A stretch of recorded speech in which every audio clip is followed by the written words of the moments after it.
আসসালামু আলাইকুম সুপ্রিয় দর্শক, স্বাগতম জানাচ্ছি রাখিস মাল্টি কিচেনের আরও একটি নতুন রেসিপিতে। আশা করব আপনারা যে যেখানে আছেন আল্লাহর রহমতে ভালো আছেন।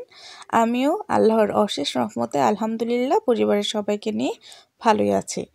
আজকে আপনাদের সাথে আমার নিজস্ব কোনো রেসিপি শেয়ার করতে আসেনি। আজকে আপনাদের সাথে শেয়ার করব আমার শাশুড়ি মায়ের হাতের খুবই মজাদার ও সিক্রেট একটি রেসিপি। সেটি হচ্ছে চিংড়ি মাছ দিয়ে লাউ। আর আমার শাশুড়ি মায়ের হাতের সব রান্নাই মাশাল্লাহ অনেক মজার হয়। তার মধ্যে এই রান্নাটি পার্সোনালি আমার খুবই পছন্দের। তো আশা করব আমার শাশুড়ি মায়ের হাতের এইরকম সাদামাটা চিংড়ি মাছ দিয়ে লাউয়ের রেসিপিটি আপনাদের কাছে খুবই ভালো লাগবে। প্রথমে একটি বাটির মধ্যে ছোট চিংড়ি মাছ নিয়ে নিয়েছিলাম কতগুলো। এর মধ্যে দিয়ে দিলাম কিছু কাঁচামরিচ, মা দিয়ে দিল 1 টেবিল চামচের মতো লবণ, 1 চা চামচের মতো হলুদ গুঁড়ো, 1 টেবিল চামচের মতো আদা বাটা, 1 টেবিল চামচের মতো রসুন বাটা। এই সবগুলো উপকরণকে মা হাত দিয়ে ভালোভাবে একসাথে মিশিয়ে নিল। আর লাউ তরকারির মধ্যে কিন্তু কখনো গুঁড়ো মরিচটা ইউজ করবেন না।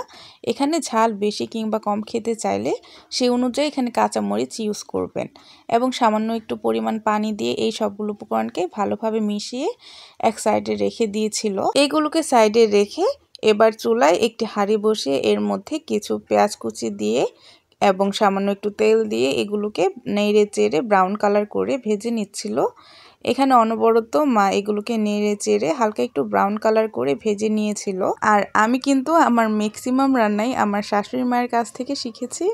প্রথম তো দেখা যেত যে আমি কিছুই পারতাম না, কিন্তু আস্তে আস্তে করে মায়ের কাছ থেকে কিছু অল্প অল্প শিখে নিয়েছি। এখনও মায়ের মতো এত পারফেক্টভাবে পারি না, কিন্তু অল্প অল্প করে শিখে নিয়েছি। পেঁয়াজগুলোকে ব্রাউন কালার করে ভেজে নিয়ে মা এর মধ্যে মাছগুলোকে দিয়ে দিয়েছিল এবং অনবরত এগুলোকে নেড়ে নিচ্ছিল। ভালোভাবে নেড়ে চেড়ে মশলা ও মাছগুলোকে ভালোভাবে কষিয়ে নিতে হবে যতক্ষণ পর্যন্ত না তেলটা ছেড়ে উপরে ভেসে আসছে।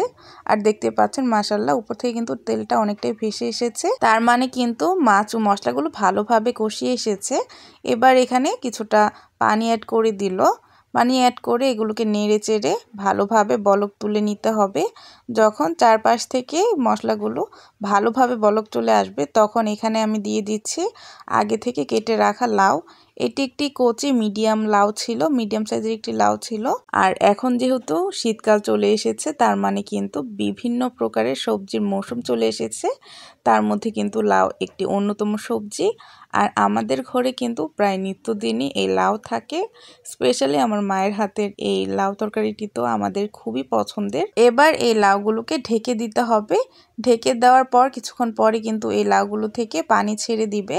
আর এখানে কিন্তু প্রথমে যে অল্প একটু পানি দিয়ে মশলাগুলোকে কষিয়ে নিয়েছিলাম সেই পানি এখানে দিয়েছে। আর কিন্তু কোনো পানি এখানে অ্যাড করা যাবে না, তাহলে কিন্তু লাউটা একদম পানি হয়ে যাবে। লাউ থেকেই কিন্তু যথেষ্ট পরিমাণের পানি ছাড়বে। তো আশা করছি ভিডিওতে দেখে বুঝতে পারছেন লাউ থেকে কিন্তু একদম সম্পূর্ণ পানি ছেড়ে দিয়েছে। আর লাউটা যেহেতু কচি ছিল তার জন্য কিন্তু লাউটা একদম নরম হয়ে গিয়েছে।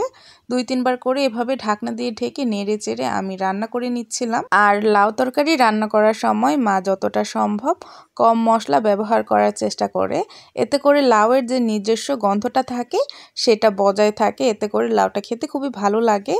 আর বেশি পরিমাণের মশলা যদি এখানে ব্যবহার করা হয় তাহলে লাউয়ের নিজস্ব গন্ধটা চলে যায় এবং তরকারিটা খেতে তেমন একটা ভালো লাগে না। এবার এখানে কিছুটা ধনেপাতা কুচি মা দিয়ে দিল এবং নেড়েচেড়ে এগুলোকে ঢাকনা দিয়ে ঢেকে কিছুক্ষণ রান্না করে নিলেই কিন্তু লাউ তরকারিটা একদম পারফেক্টভাবে রেডি।